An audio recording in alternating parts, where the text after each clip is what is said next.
In Plainfield on the west side. Drone Cam 13 shows how bad the heavy smoke and flames were when the crews first arrived on the scene 2 days ago. To the right now, you can see the destruction as it stands now as the smoke started to clear. Crews are still on the scene working to put out hot spots. Investigators are now busy on the job. They're there from ATF and the EPA. They're joining locals on the ground right now, and they're investigating what kicked off this fire in the first place. Tonight at 6, our Rachel Krause learned more about the investigation and why the rain that's falling may slow down that process.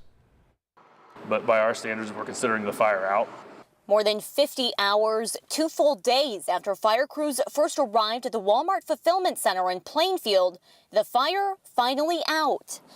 Crews still on the scene throughout the day Friday, putting out small hot spots. But the smoke left behind a far cry from the flames and heavy smoke when it all started Wednesday afternoon. When we arrived, all the suppression efforts or the suppression systems were operating as designed. We'll get into more of that in the coming days to the strategy and tactics and what may have happened over there or didn't happen. Plainfield Fire Chief Brett Anderson tells us the fire suppression system inside was not ordered off, but firefighters did shut off the sprinklers in the area when the fire started. The chief said they would explain their reasons at a later date.